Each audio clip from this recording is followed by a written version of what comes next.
Drette là. Donc, bonjour mesdames et messieurs les échevins. Mon nom est Xavier Robitaille-Desranleau. Je viens vous faire aujourd'hui une présentation d'un événement qui s'est passé en 2005 dans le secteur Pointe-du-Lac de Trois-Rivières. Le but de la formation est donc de vous conscientiser sur les risques que nous avons sur le territoire concernant les fuites de gaz. Donc, je pars tout de suite ça en vous disant que c'est un événement qu'on appelle un aléa anthropique, donc qui est causé là, par la faute humaine finalement. On va faire l'analyse en se référant sur le guide de gestion des risques là, en sécurité civile qui est présenté par le ministère de la Sécurité publique. Si je me trompe pas, c'est quelque chose qu'on avait eu en formation dernièrement, ça, M. Xavier. Oui, effectivement. Pour vous mettre en contexte, je vais commencer en vous partageant une vidéo finalement là, que TVA Nouvelle a faite pour vous mettre donc en contexte. Bonjour. La nuit du 14 janvier 2005 restera à jamais gravée dans la mémoire de ceux qui l'ont vécue. Cette nuit-là, c'est tout le cœur de Pointe-du-Lac qui avait été soufflé, faisant un mort et 6 blessés. Une fuite de gaz provoquée par un fil électrique tombé sur une pièce d'équipement de gaz métro a provoqué un enchaînement d'explosions. Le propriétaire du Grand Constant a regardé son restaurant brûler. Notre caméraman, Christian Perrin, a eu très chaud et les employés d'Hydro-Québec et de Gaz Métro ont été marqués par ce drame. Donc, comme vous avez pu le voir sur les images, événement assez marquant, évidemment. Là, on va tout mettre qu'est-ce qui est dans nos pouvoirs pour éviter que ça se reproduise. Je vous présente ici le modèle là, de processus de gestion de risque qui est présenté finalement là, par le ministère de la Sécurité publique. Toutes les petites bulles que vous voyez vont donc être des sujets qu'on va approfondir un petit peu plus là, au courant de cette présentation-là. Donc, on va commencer par l'appréciation des risques. Fait que, évidemment, c'est quoi le risque pour un événement de ce genre-là? Bien, évidemment, c'est des explosions. Fait on le sait, le gaz naturel, là, quand il rentre en contact avec une source d'émission, va donc créer des explosions. À la suite de ça, ben, il peut s'en suivre des incendies. On pourrait également avoir là, des gens qui seraient incommodés par également la fuite de gaz. Puis, je me permets aussi là, d'ajouter qu'on pourrait avoir des gens qui pourraient être troublés là, psychologiquement par ces événements-là, là, comme vous pouvez le voir sur les images de 2005. Au niveau des éléments exposés, bon, évidemment, on a les personnes, on en a parlé, on a les bâtiments, parce qu'évidemment, là, une fuite de gaz dans le plein milieu d'un désert, puis une fuite de gaz en plein milieu là, d'une ville comme Trois-Rivières, Ouais, c'est vraiment différent. je comprends totalement. Euh, Également, on va avoir des infrastructures qui pourraient être touchées, ce qui va amener là, une activité économique qui pourrait être ralentie. Donc, au niveau du traitement des risques, nous autres, là, on a un outil qui s'appelle la matrice de classification des risques. Puis, à la suite de cette analyse là, qu'on a faite, on est capable de classifier là, ce risque-là d'une fuite de gaz comme étant un risque qui serait élevé.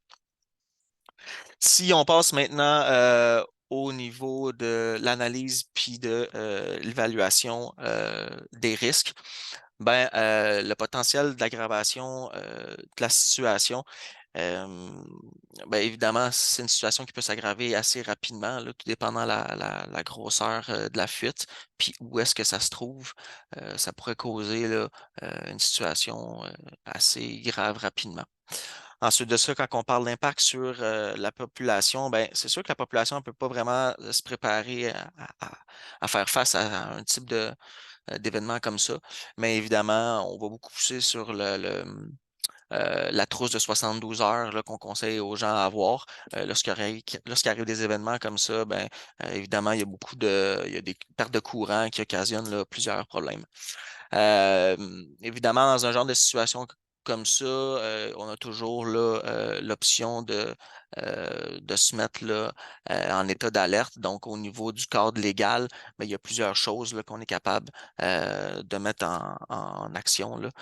Notamment, là, on va être capable de réquisitionner du matériel, on va être capable de débloquer là, des budgets. euh, qui C'est sont exactement, dans le fond, évidemment à la hausse, là. on a déjà parlé là, de se mettre peut-être plus rapidement en état de mesure d'urgence. C'est un peu ça. Oui, c'est ça. Effectivement, là, c'est vraiment c'est toutes des choses qui ont été mises en place justement pour faciliter le travail là, dans ces cas-là. Là. Fait qu'on parle, entre autres, là, de conclure des contrats nécessaires, de faire des dépenses, de OK. réquisitionner des moyens, réquisitionner l'aide de tout citoyen. Excellent. Est-ce que vous avez d'autres questions par rapport à ça ou ça va? Non, ça va quand même bien. C'est très clair ce que vous faites. Parfait. Euh, Maintenant, au niveau de la planification puis de la mise en œuvre, c'est sûr que là, au niveau de l'analyse qu'on fait, on va essayer le plus possible que ça ne réarrive pas. Et si ça arrive, on va essayer d'avoir un plan de match. Donc, c'est un peu ça qu'on vient voir ici. Ben, au niveau de de la prévention, dans le fond, on en a parlé là, un petit peu avec la trousse de 72 heures. C'est un des éléments là, qu'on essaie de mettre en place. On va aussi sensibiliser le public avec des infos excavations. Fait que ça va vraiment être une manière là, de les avertir qu'il y a des travaux là, dans leur secteur à ce moment-là. Pendant qu'on va délivrer les permis de construction, on va sensibiliser aussi là, beaucoup les travailleurs concernant ça, concernant notamment là, si on aurait des lignes qui passent sur les endroits où il y a de l'excavation. Et on a également aussi là, établi une réglementation avec une section pénale pour dissuader là, puis de contrevenir à toutes ces sensibilisations qu'on met en place. On a vu passer ça au conseil de ville, là, effectivement. Super. Au niveau de la préparation, ben, on essaie de perfectionner la formation de nos pompiers sur les interventions en cas de fuite. On essaie de former tous nos employés au niveau des travaux publics là, sur ce sujet. Puis on va même là, faire des simulations avec là, les différents intervenants. Au niveau de l'intervention, ben, en commençant par c'est qui les intervenants qui sont appelés, ben, on va avoir évidemment les pompiers, on va avoir les travaux publics qui vont être appelés, on va avoir la police, MTQ, puis on va aussi avoir là, le département de la communication qui va tout être responsable des communications au niveau de la population. Euh, Ensuite de ça, évaluation et sélection des mesures retenues, donc grille de critères, faisabilité et planification. Euh, Ça sera pas bien long. Dans le fond, si je me rappelle bien, parce que je crois que vous nous en aviez parlé, c'était juste de vous mettre en place des grilles de critères là, pour faire le suivi de. Oui, tout à fait.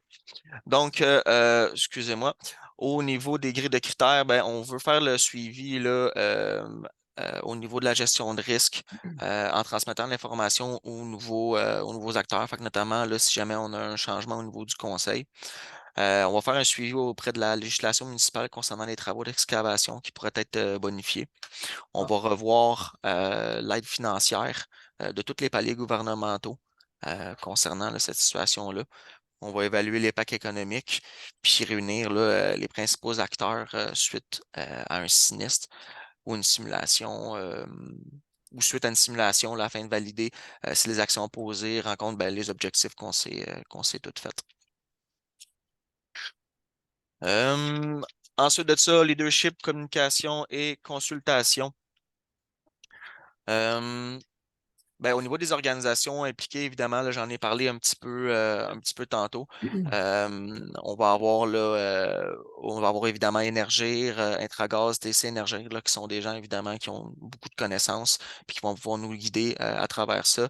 On va avoir Hydro-Québec, on va avoir d'autres organismes communautaires qui vont venir nous aider, notamment à relocaliser les gens. Au niveau direction sécurité civile, euh, ben, ça va être la sécurité incendie là, qui va être mandatée pour assurer tout le leadership là, de ça. Les outils de détection, ben, il y a des outils de détection disponibles, là, donc des mesures à prendre en cas de fuite de gaz, puis ainsi que les obligations des citoyens au niveau de la réglementation. Donc, de eux avoir là, des détecteurs chez eux. Évidemment, au niveau de l'OMSC, donc de l'Organisation municipale de sécurité civile, on va les mettre à contribution dans un appel comme ça. Puis rapidement, là, on a même mis en place un système de téléphonie ciblé qui va avertir là, toutes les citoyens lorsque il y a une intervention qui arrive comme ça.